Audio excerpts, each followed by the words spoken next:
अच्छा, क्या आपको लगता है कि ये अचानक से नहीं हो गया, 24 घंटे का घटनाक्रम नहीं है? जिस तरीके की पिछली क्रोनोलॉजी है उसको जरा आप समझाइए हमें।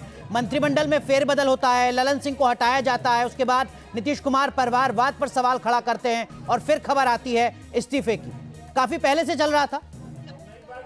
काफी पहले से तो नहीं कहेंगे, लेकिन कहानी ये है कि इनको यह बात जो है बहुत डर सता रहा था कि हमारा जो है जो 16 सीट पिछले बार में फिर ठगैती करके जीते थे, इस बार क्या हो। सबसे ज्यादा डर इस बात का है कि एनडीए के साथ अगर हम गठबंधन कर लेंगे तो हमारा जो है सीट फिर बच जाएगा। ठीक है, लेकिन जनता देख रही है, जनता न्याय करेगी। बिल्कुल, उसके लिए तो हमें 24 के नतीजों का इंतजार करना पड़ेगा। लेकिन बात समझिए, अनुप्रिया, ललन सिंह को हटाना, मंत्रिमंडल में फेरबदल करना, क्या ये आज के घटनाक्रम से ही जोड़कर देखा जाए? देखिए, वो आप एनालिसिस कर सकते हो और कई घटनाक्रमों को आप जोड़ने का प्रयास कीजिएगा, लेकिन मैं कांग्रेस की प्रतिक्रिया पे जरूर जवाब देना चाहूंगी। जो अपने पुत्र को शासन में बैठाने की मंशा लेके चल रही हो, जो अपने ही परिवार के अंदर में ही पार्टी बना के छोड़ दी हो, कभी भी देश की बात कर रही हो, पार्टी की बात कर रही हो, वो आपका आरोप अपने आप में बेईमानी हो जाती है कि जिसने अपनी पार्टी अपने परिवार की संगठित कर दी। तो मुझे लगता है कि ऐसे लाइन बाहर निकलने की सबसे अच्छी बात हो, हमारे नेता ने जो स्टेप उनको बधाई भी देती है।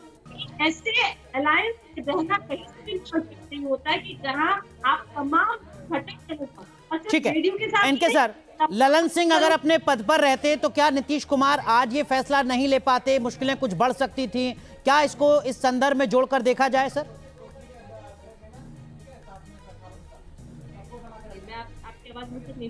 नहीं, इसमें हुआ ये था कि जब ये नीतीश कुमार को कांग्रेस ने किनारे करना शुरू किया तो नेचुरली नीतीश कुमार की नाराजगी स्वाभाविक है, तो वो बीजेपी से एक विकल्प की तरफ गए।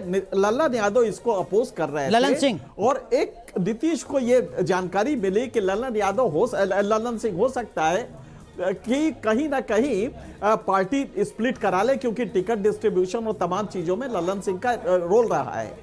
तो ये जानकारी मिलते ही उन्होंने पहला ललन सिंह को किनारे किया और पार्टी को कब्जे में लिया, क्योंकि कभी भी असेंबली जब गवर्नर के यहाँ जाता है, स्पीकर के यहाँ होता है मुद्दा पार्टी स्प्लिट का, तो उसके लिए प्रेसिडेंट तत्कालीन कौन है ये देखना बहुत जरूरी होता है। तो नीतीश कुमार ने पार्टी अपने कब्जे में लिया और उसके ऑफिशियल लीडर बन गए। यहां से वो सिलसिला शुरू होता है। आप गौर कीजिएगा, 13 दिसंबर को दिल्ली में मीटिंग होगी, 29 तारीख को ये एक सर्कुलर इशू हुआ। इसका मतलब 13 दिसंबर से पहले से ये सब कुछ चल रहा था तो ये एक पहले से था। और जैसे ही कांग्रेस ने नेग्लेक्ट करना शुरू किया नीतीश कुमार को, तो जाहिर है क्योंकि जन्मदाता इंडिया के नीतीश कुमार हैं, उस कॉन्सेप्ट को नीतीश कुमार लाए हैं, इसलिए नीतीश को वो ड्यू नहीं मिला वहां पे। जाहिर है जो कह रहे हैं उसी पर प्रतिक्रिया अनुप्रिया जी देना चाह रही है। जी अनुप्रिया जी, देखिए, मैं बात बहुत स्पष्ट कहूंगी कि हमारे पूर्व राष्ट्रीय अध्यक्ष जी ने कई चैनलों को भी इसी संदर्भ में नोटिस भी दिया है कि किसी ने यह साबित नहीं किया है कि उन्होंने पार्टी को तोड़ने या ऐसी कोई गतिविधि की है। कि उनकी निष्ठा पर सवाल उठाना मुझे लगता है कहीं से भी लाजमी नहीं है, क्योंकि हमारे पार्टी के जितने भी नेता हैं, सिर्फ माननीय मुख्यमंत्री जी की हमारी पार्टी जो है वो उनके ही संरक्षण में चलती है।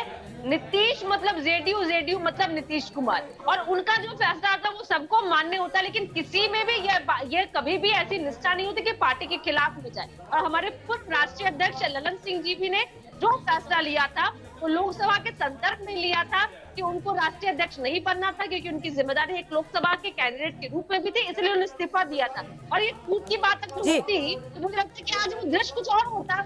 जो दावे आज यहाँ कर रहे थे कि 10 विधायक उनके पास में है, शायद दृश्य कुछ अलग से दिख रहा होता। तो मैं इन दावों पे और इन कड़ियों को जोड़ने के पहले मैं ब्रेक लगाना चाहूंगी। ठीक है, देखिए